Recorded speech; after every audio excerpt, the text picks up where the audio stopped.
Good morning. Great pleasure to be part of this conference and to be introduced by my friend Celeste, and just to be back in the Southern Hemisphere again. I spent 10 years in New Zealand, and a lot of my experience there forms the basis of this talk, especially because it allowed me a unique perspective to compare what was happening in two completely different jurisdictions with different regimes. And the subject of my talk today is really an attempt to resolve a personal question of my own, but it's a question that has bothered many animal law scholars and many human-animal studies scholars since I started working on animal law issues 12 years ago. And the question is this one, and I'm guessing many of you are familiar with it. It is a question that comes up all the time. It's been written about and debated in many conferences. I'm sure it is debated here. If you're not familiar with it, don't be confused. It's not a question about whether we should help animals at all. That's not the issue. But rather one that asks what the law's role should be in trying to further that objective. And in a very broad sense, and I realize it's more nuanced than this, there are two scopes of thought on this issue. The first is by a group I'm labeling abolitionists who believe that attempting to make incremental change through the use of welfare legislation actually sets back the cause for animals. It's harmful in that it delays or defers discussion about more important questions, which are changing the legal status of animals more fundamentally. On the other hand, we have welfarists who believe that incremental change, or any change really, is useful to continue to stimulate long-term progressive discussion about animals. And it is a very vigorous debate. If you want a quick primer on it, I think the best book really that just summarizes it quite concisely is The Animal Rights Debate, a recent publication by two of the leading proponents of these two streams of thought who came together for this book. That's, of course, Professor Garner and Professor Francione, who debate this from different perspectives. And what I think is most interesting about this debate, though there are many interesting elements, is that reaching a conclusion on the best approach is important for scholars, and many words have been written about it, but Garner and Francione in their book don't really approach it in that way, and neither do I. We're not really approaching it from which is the best moral perspective or which has the best philosophical grounding. Instead, they look at it as a tactical question. So for law, which is the best way forward in order to actually affect real change? And that's how I'm looking at it today. And I actually believe that that's true because I've read Robert Garner's work, especially in this book, and he's not doing it simply as a stop-start mechanism. Although some welfarists do take that position that we're just trying to go to a certain point. Garner sees welfare law as really a stepping stone to long-term, more progressive change, but just sees it as the most effective way to get there. Francione, on the other hand, to really sum up his position quite concisely, is that welfare impedes this because it diverts resources away from change that can be made in more effective ways. Now, personally, I don't believe there's an easy answer to this question. I've read this book and many other works on the subject, and as I said, I've struggled with it myself over 12 years. I also know I've debated it with people in this room and elsewhere about what's the best way to move forward. I don't have a crystal ball. I'm unable to predict the future, so I've got to try and answer it as best I can. But I also don't think we should just ignore this debate, as some people feel inclined to do. There are scholars who have advocated putting aside how we should proceed and just get busy with the work of the day. And I don't think that's right either. To me, strategic questions are important, even on a personal level. To take it at the most micro level possible, I get asked to work on reform projects all the time. And at a certain point, I have to say, well, which do I wish to work on? Which do I think are most important to advance? So I'm choosing to use my own resources in deciding whether advocating for incremental animal welfare change is beneficial or not. So I think that by thinking about this more clearly, as I've tried to do, I'm hoping to learn whether some types of legal reform are more useful than others. That's the question that my research has tried to ask. Now, that's easy to say, but the problem is that both sides of the debate, as this book demonstrates, are very convincing. They really are. They both have strong points to make, and I can illustrate that by showing how I've taken both sides of this debate at different times in my history. And I can show that by breaking down the flaws of animal welfare legislation in New Zealand, which has been the main platform for my research until very recently. I spent 10 years in New Zealand, which overlapped almost exactly the first 10 years of the new Animal Welfare Act legislation that was enacted there, and I was probably the law's biggest critic. And the reason is, my concerns were multifaceted. But to begin with, I was very concerned about the way the law tried to portray New Zealand as a leader in animal welfare, as some sort of modern and revolutionary way of dealing with animals, when the truth was, I felt that too many of the changes were really cosmetic in nature. It took very long to enact any change at all, and amazingly, although the law was very, very different in its structure and language, for the first 5 years at least, nothing really changed on the ground. The law continued to enact the exact same standards that were in place previously. I felt that it was designed to deliver a message more than anything else, that we care about animals and therefore you should buy our animal products. And finally, it permitted industries to claim they were working in accordance with the law, which I thought was detrimental. It gave a legal veneer to the changes they were actually making, or the lack of changes. In other words, it was intended to deliver a message to the rest of the world that there's nothing to see here. New Zealand is doing a good job at taking care of its animals. Notwithstanding all those statements, industrial farming methods that were legal before the Animal Welfare Act continued to be legal in the first years of the Animal Welfare Act, even though they were reviewed in accordance with the new modern revolutionary standards. Here's a good example of how the change did very little but promote the status quo. You're all fairly familiar with these. I'm sure they've been stated. This was, of course, the centerpiece of the New Zealand Animal Welfare Act, which was its focus on the 5 freedoms. And the 5 freedoms are a way of establishing obligations for those who take care of animals, and is designed to give an animal everything it needs during its life, if not respecting its life itself.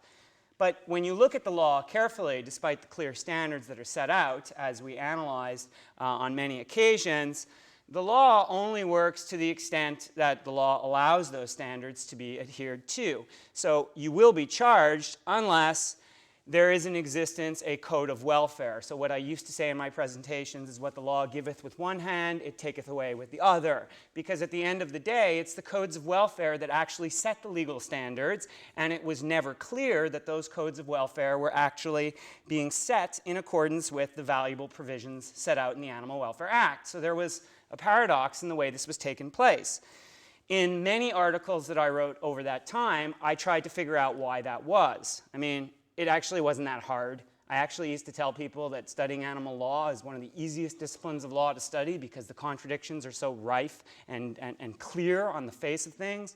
For example, where else do you have a situation in which the main protector for the animals themselves is the Minister of Primary Industries? It's not a neutral body, as we've recommended, like perhaps the Ministry of Justice, or a new body designed to create, a department for animal welfare. Instead, it's the ministry whose vision statement is to promote prosperous agriculture. There is nothing in their vision statement that says they are guaranteed to protect the interests of animals. So right off, you have a potential conflict of interest. You can dig a little further and you'll find more of these conflicts. The actual creation of codes of welfare is the responsibility of the National Animal Welfare Advisory Committee. And if you look closer, the idea is that this committee is designed to create an independent group of mixed representatives that can deal with animal issues impartially. But when you look at the composition of the committee, which varies, so I've given you this is not necessarily the most recent representation, but it's pretty close. You end up by seeing that the committee is composed of 2 farmers, usually the leaders of federated farmers and other leading agricultural concerns, 3 veterinarians, 2 of whom are proposed directly by agricultural companies, an agricultural economist and a member of the Consumers Institute who have their own interests put forward. I would suggest that cheap products are one of them. 2 research scientists nominated by agricultural research facilities, and 1 member nominated by the RNs at SPCA. So we've argued that this represents a form of a stacked committee, and that leads to outcomes that are not necessarily beneficial to animals. These are just some of the issues. I could go on at length and talk about the purpose of the Act and the way it demands these things, exceptional circumstances, clauses, etc. But I suffice you get my point that codes of welfare ended up getting results like this one.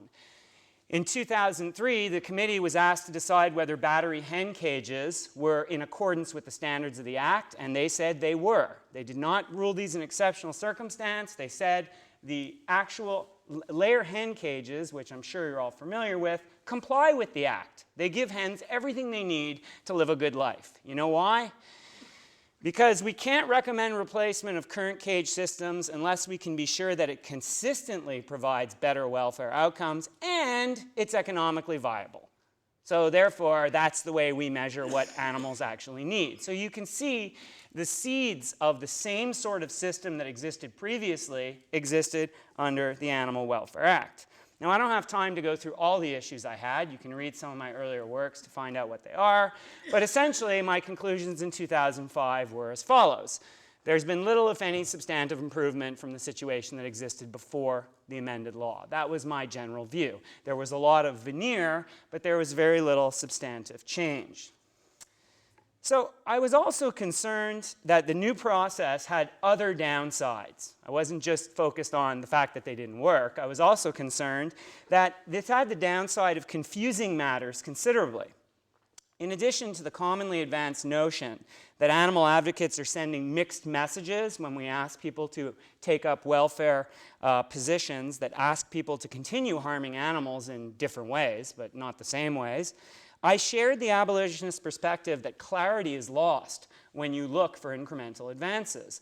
And I actually took this more from a legal perspective once again, so just let me show you what I mean. This was a presentation I gave in 2008. Message clarity becomes very difficult to hold on to when you're trying to describe what the problem is. With abolition, it's easy. The problem is egg production. That's it. This is the problem. It must be stopped. When you try to explain why we have layer hen cages within a welfare paradigm, the message gets very confused very quickly because there are so many different mechanisms that can be shown to be the problem. For example, the problem might be that the exceptions are worded too broadly and industries are taking use of this type of language, or that the law is too vague and doesn't provide enough clear mechanisms to actually decide what reasonable accommodation is for the animals. Or perhaps the problem is that the law is good, but there's not enough enforcement of the law in the way in which it's set out. Or perhaps the problem is that when it gets to court, judges don't get it because they're steeped in old paradigms of the way in which they interpret the law. Perhaps the problem is that the subcommittee is problematic. We need to fix that. Perhaps it's that we don't have enough money to challenge it. Everything's wrong, but we just need to challenge it. But maybe if we challenge it, there's no effective process of review. I knew I was lost when I was speaking to one public lawyer, and they were telling me, no, you've got a good law. The problem you have is that the public law administrative structure in New Zealand does not allow for effective judicial review of committee decisions. Now, that's one I can sell to the public. The problem with animal law is not egg production, it's that there's no effective public law review mechanism. This is where message clarity gets bogged down when you're arguing within a welfare structure. I could add the fact that the science gets manipulated, a real problem with layer hens that's explored in our book.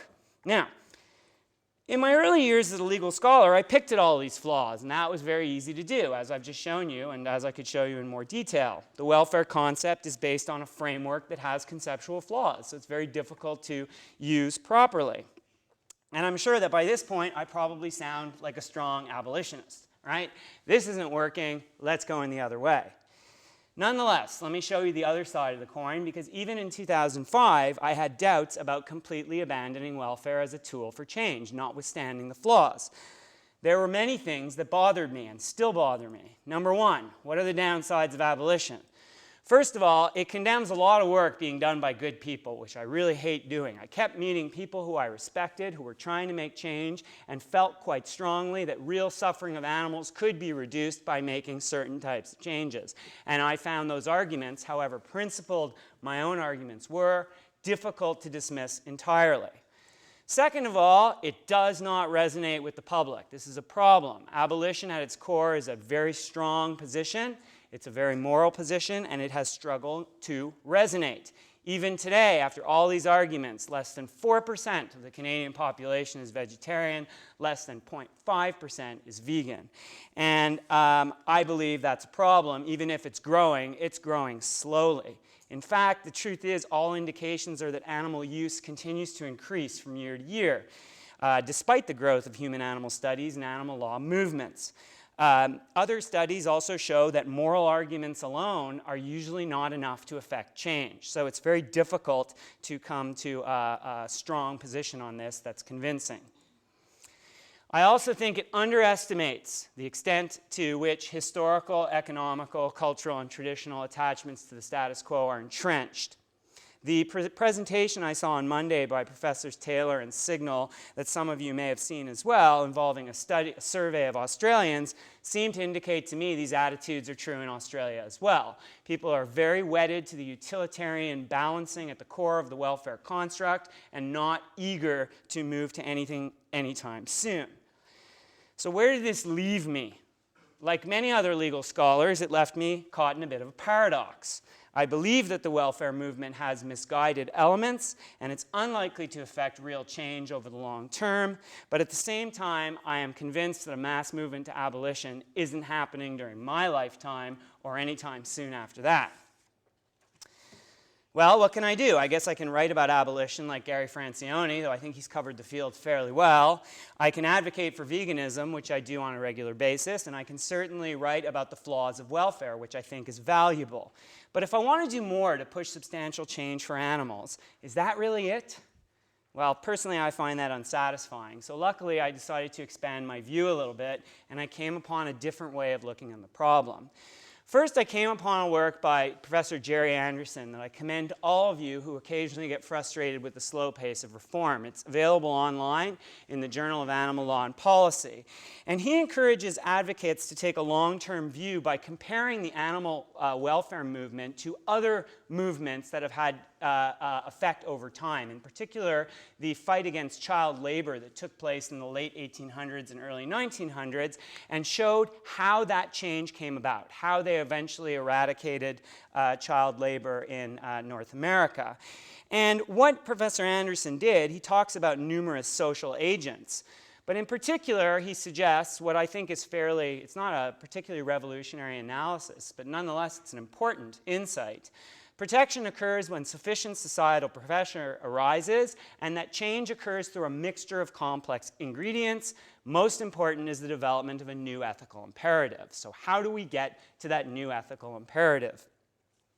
For me, as an animal law scholar, although Anderson talks of numerous social agents, I'm most interested in seeing what law can do. What role does law play in actually encouraging the development of a new social ethic? So for the first time, I wasn't trying to get to a law that worked. I was trying to see whether there were certain types of laws that encouraged a broader form of social change, even if they didn't work. Even if. That search led me to another famous scholar who I'm sure most of you are familiar with, Jürgen Habermas, one of the leading philosophers and political thinkers of our time. He's written more serious works than I'll ever hope to read, let alone write. And one of his most important ideas, an idea which has begun becoming popular with legal scholars in a host of different disciplines, is about the idea of discourse theory. And again, let me stress, I am simplifying the works of a very brilliant man in a way that is probably inappropriate, but I'm going to do it anyway because I have a lot of other things to get to. So I just apologize in advance, is this idea of deliberative democracy. And literally, in a nutshell, here's what it means. He believes that to operate well, the law needs to create different channels of communication, and that's really his focus. Law that is not subject to constant review or discourse with the public is, in Habermas's view, law that is colonization by system, which is to him the true evil. It just operates of its own accord. And finally, for the law to work well, it must guarantee participation in deliberative and decisional processes. In essence, Habermas argues that deliberative democracy is important both to ensure the legitimacy of laws, so that people feel they've had a participatory role in making the law, but also in creating a place for more effective decision-making, on the idea that all these participation creates checks and balances within the system and allows people to test each other's ideas. Now, I was fascinated by this work, and I wanted to test it and see if it worked within the area of animal welfare law, because my own observations suggested to me that Habermas was onto something, and that there was value to be gained when animal welfare law did more than just attempt to protect animals through a series of laws or regulations, or go after a particular practice like battery hen cages. So let me give you some context of why I felt this way. In 2009, I started to think about coming back to Canada, my native country, where I had left 10 years ago, or 9 years ago at the time. And I began to examine the legal situation and what was going on in Canada. And I was very interested to see how the law had developed, because I really hadn't looked at it in any great detail since I had left. And what was interesting is, the more I looked at it, the more I recognized all the terrible elements that I had seen in New Zealand. It was a different legal regime, but just as terrible. Terrible laws, terrible enforcement, all the factory farming practices, everything was more or less the same. But in 2005, I would have also said that there was very little difference. And I actually looked at the law, and there wasn't really much discussion in the early days of the Animal Welfare Act in New Zealand. There wasn't much discussion in Canada either. Very little difference in the way animals were treated, very little difference in the way the media covered animal issues. And this was true, notwithstanding, as I'll show you soon, very different legal regimes. What surprised me was that by 2009, 2010, when I started doing a study of the way the media was representing animal issues and looking at animal law discussion, I really did start to notice a difference in the discourse surrounding the two countries. I became convinced that New Zealand was getting ahead of Canada in the way it discussed animal law issues, if not the way it actually treated animals. And what I believed was that this was beginning to create a better climate for potential reform. Again, at this point, I couldn't point to huge concrete differences in treatment, and my own studies had showed that there wasn't much difference, but yet, I felt that New Zealand was doing a better job at discussing these issues. First of all, the number of stories in the media was notably enhanced, and it wasn't just the numbers of stories. The way in which the stories were taking place was much more advanced. It wasn't, oh, look how horrible this poor animal's been harmed, which was the type of stories I would see in Canada, or stories about the seal hunt that talked about blood on the ice and nothing more. Instead, I was actually seeing a lot of stories focused around the law and the way in which the law was evolving. There were far more editorials and opinions in New Zealand, suggesting the way in which the law needed to change to evolve with modern opinion. And I felt this was important. I felt that the sophistication of the discussion, what people were actually saying, was much more interesting in New Zealand. There's something going on here. In 2009 and 2010 alone, for any of you who remember this, and I believe a lot of this came over to Australia as well, there was a whole year of stories about sow stalls in New Zealand. And what was the most interesting about it was that it was a sustained attack. It just kept going. It never dissipated. In Canada, issues come and go. They're fragmented. They come one day, they're gone the next day. The media moves on. But in New Zealand, the story was sustained. And it wasn't just an isolated incident, because in 2011, New Zealand began reforming the layer hen code. And suddenly, we had a year of stories that were really trying to address what should be done with hens in New Zealand. It's not just that. There's a little bit more. The New Zealand government was getting involved in the debate. You almost never see the Canadian government get involved. It's as if animal issues are beneath them. There's no interest in actually discussing them. But New Zealand gets involved. I like to point my colleagues, my Canadian colleagues, to a speech given by the Minister of Agriculture to the pork industry at the height of the sow stall furor in New Zealand, just to see the tenor of the discussion. Mr. Carter went to the pork industry conference and literally gave a discussion telling the pork industry that it had to shape up. And I read these comments as a Canadian / New Zealander and was just stunned, because I couldn't imagine a Canadian minister ever taking the side of advocates who were saying that the industry hadn't done well enough. And suddenly they had to move. And, you know, you can contextualize this and say, well, it's still pretty tepid and whatever. But I actually think it's quite a huge statement from a sitting government minister in a country from New Zealand to go and really tell the industry that it needs to shape up in the way it's doing things. I give Carter credit for making these words, but I also think one of the reasons this never happens in Canada is because the Canadian public doesn't demand it. The discourse hasn't reached a point where they actually think it's important for the government to make these kinds of statements. Now, There could be a lot of reasons for these developments, and I'm certainly not trying to give law, which I'll come to, all the credit. Obviously, you could say advocacy groups had a lot to do with this. The whole campaign on sow stalls was very well executed, etc.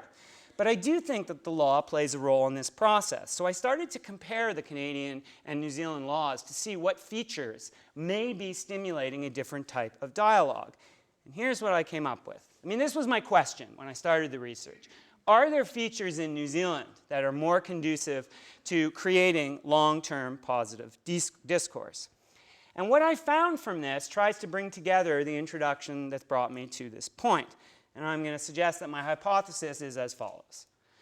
How can animal welfare law fail and succeed at the same time? Well, first of all, it fails if it's unable to create meaningful change. That's the failure part that's always pointed to, as I described when I started.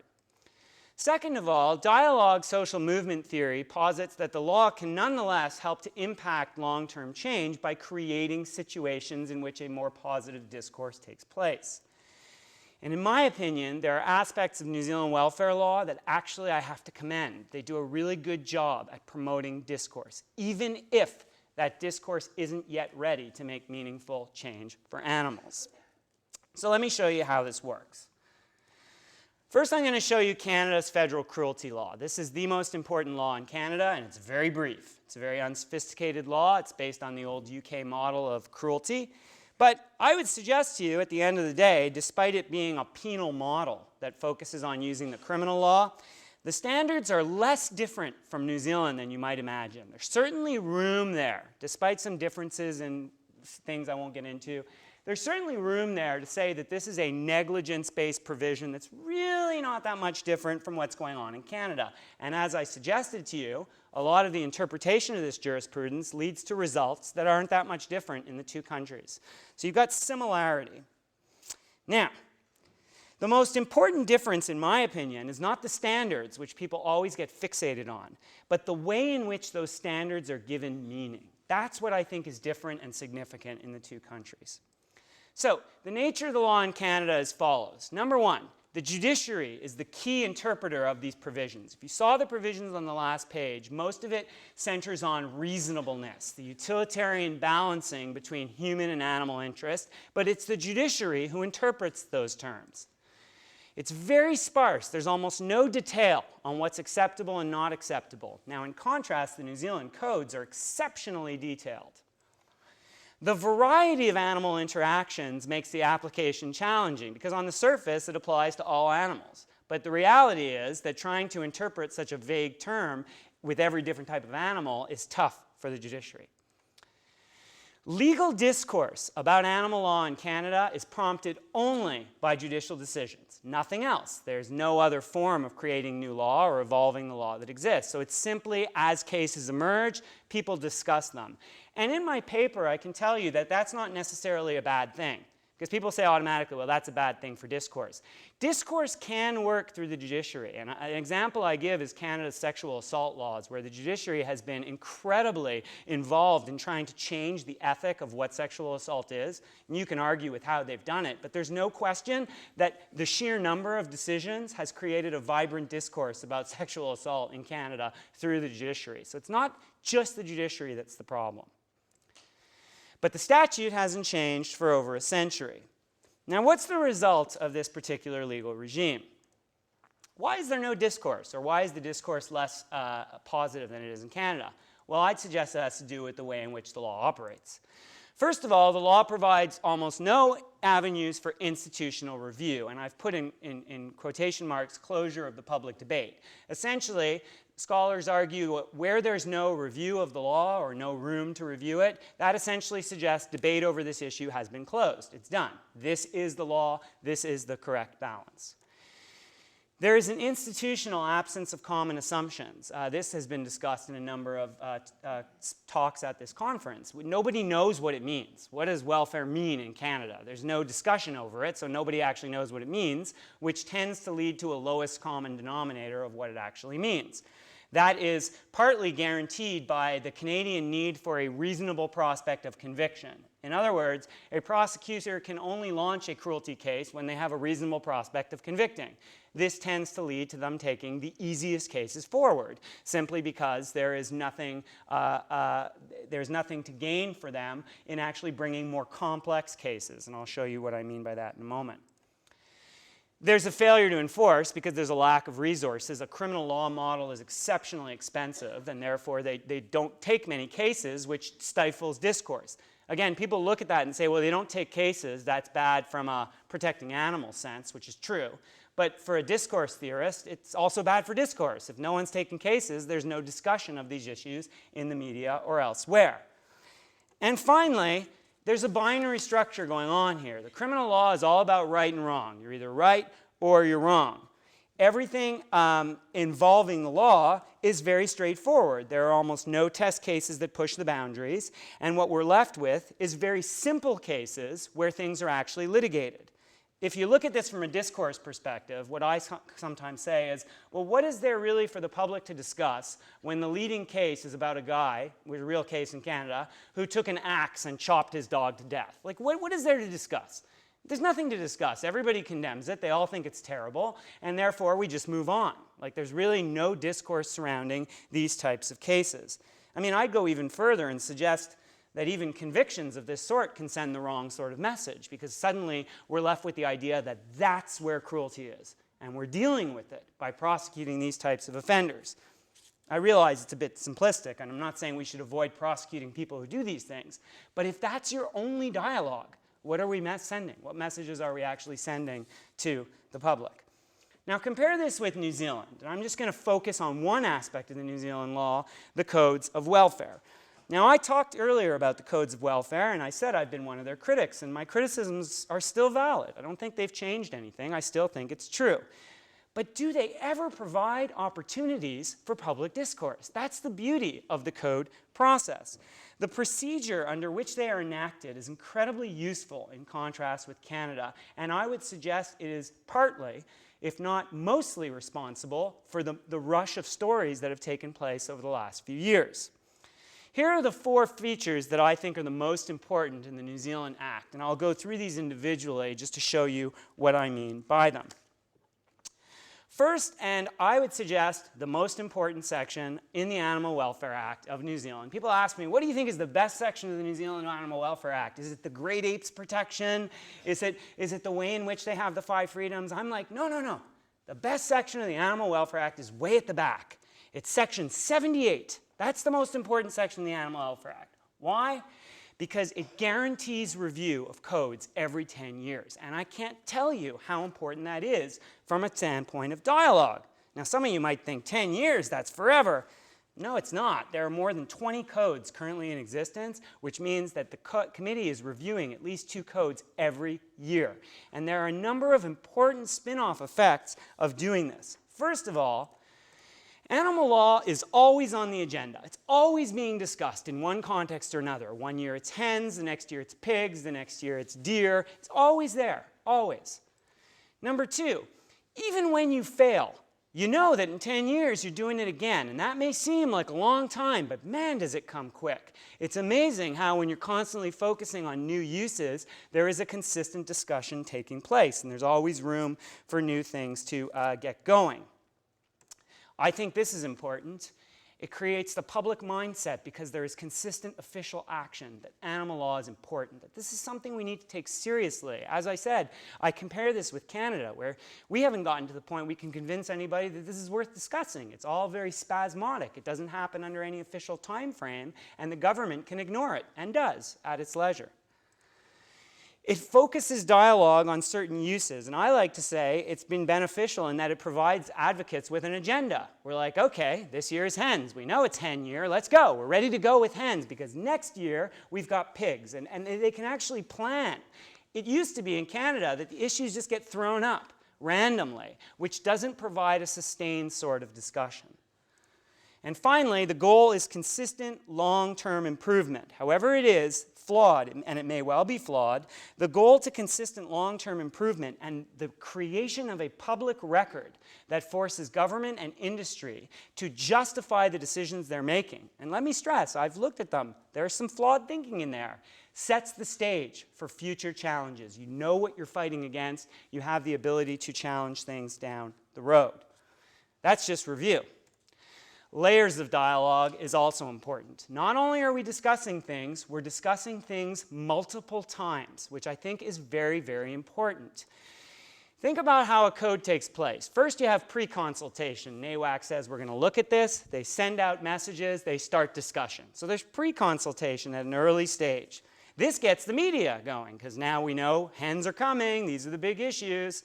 What's next? They release a draft code, which gets everybody talking about it. Is draft code good? Where are its major flaws? Once again, everybody's able to get involved and get discussing matters. Sometimes they hold public hearings where people can actually go. The media reports on these public hearings and gets to hear what people are doing.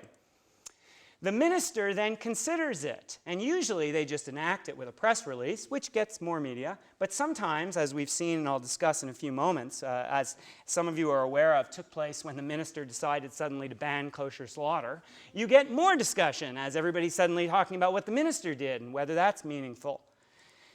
And finally, post-enactment, once these standards start to come into force, there's another opportunity for the media to get involved. So what you've got is a lot of different things taking place and a lot of opportunities to raise awareness with the public and get the public involved, because the public can, of course, make submissions at most of these stages. Think about what's going on in Canada, where producers and the government can constantly shift strategies, knowing that there is no future stage coming. They just simply delay, defer, and wait for the matter, hopefully, to go away. As I said, another big advantage, aside from opportunities for individuals, is for the media. I mean, you know the media. I don't wish to knock any members of the media who might be here. I think the media generally has the attention span of my one-year-old son, right? But they can latch on to events. They understand fixed targets. They understand that this is the deadline, and that allows people to gain publicity. When I went back and looked at the coverage of the layer hen debate in New Zealand, all the stories came out surrounding these deadlines. So these were essentially deadlines that created opportunities for the media to get interested again. Whereas when you try to interest the media with nothing, it's very hard to get that hook. I also like to point out that the creation of codes for all animals is an advantage. And here I'm drawing upon the work of my colleague, Dr. O'Sullivan, who spoke recently about the idea of arguing for equality and the idea of using equality as a tool to explain how different animals shouldn't be treated in different ways. I realize I'm simplifying her argument dramatically, but let's assume that she's suggesting that farm and research animals should have similar sorts of protections to companion animals. Well, the creations of codes for all animals is exceptionally beneficial. And I found it really remarkable because the dog and cat codes in New Zealand were created by advocacy groups. Industry had no interest in looking at the dog and cat codes. So suddenly you have these codes that have all sorts of remarkable protections in them. And really, they stand in stark differentiation to what the industries are creating. And I think that allows for meaningful comparison and discussion because it's so transparent. It's out there, and we're able to look at what they're doing. Again, in Canada, this is impossible because everything revolves around reasonableness and what judges think are reasonable. So you don't get that sort of discussion that's so important. Finally, I'll just go very quickly, because I'm really short on time, on the idea of multiple channels of dialogue. The code process is the beginning, not the end. We've now learned that you can challenge the codes. You get more opportunities to create dialogue. In 2003, a group I was involved with, Arlan, brought a challenge to the Regulations Review Board. If Parliament had said, well, the code wasn't enacted properly, it's got flaws, that created more publicity and dialogue about the way in which the codes had been enacted. In 2010, a Jewish group brought a challenge to the judiciary, and the judiciary said, yes, it is permissible to challenge the minister's enactment on judicial review. They ultimately settled the case, but there was a great deal of discussion on kosher slaughter and how it should be conducted and what it meant. Oh, sorry, I should go back one. That's my last point that's a little bit negative. As the animal movement grows, I'm confident that the procedure will give room for further challenges in court. At least that's my hope. I hope that all these factors help create a law with real potential over the long term to help educate societal views and create a more sophisticated and useful public discourse. Continued questioning and the need for industry and government to publicly articulate and justify their positions instead of just dismissing things should help expose inconsistencies and encourage new voices to engage in the discussion. I do have to point out to one downside, because shortly after completing this study, it became apparent to my more conspiratorial side that the New Zealand government may have been aware of what I was doing, because it is alarming to me that the New Zealand government now wishes to amend the Animal Welfare Act. And there are a lot of things in those amendments that can be seen as beneficial, but I am terrified that I think they're going to take away, or try to, the main benefits that I see in the Act. For example, they now see the code process as too costly and inefficient. So of course, they want to reduce the power of NAWAC, which would take away a layer of dialogue, because NAWAC would now just be a consultative body. And they want to internalize the entire process and eliminate mandatory review, which of course terrifies me, and is why I wrote a long submission saying, I don't care what you do with the rest of the Act, leave this stuff in, because to me it's very important. They want to internalize it to a government department that would simply have consultation with affected bodies and then issue dictates, as is done in many other jurisdictions, which I think would be extremely negative. Will it take away the primary useful features of the law in the process? This is not a done deal. I'm hoping it doesn't happen, but unfortunately I'm a little bit skeptical. In any event, I hope this will not happen, and I prefer to focus here on the lessons learned. What does this show us? Well, it's certainly not a perfect solution, and I'm not saying that it is. But in the absence of someone showing me the magic route to abolition, I'm convinced that a legal system that requires consistent review, encourages multiple opportunities, applies to all sorts of animals, and has the potential for other challenges down the road can offer hope for long-term meaningful change. I know that when you're trying to get change for animals, focusing on procedural mechanisms, which these are, it's not sexy. It doesn't look big or important. But at the end of the day, I think mechanisms of this sort are really useful in helping to stimulate change for animals, and may be a way of making animal welfare law work, at least from a certain perspective. Thank you very much.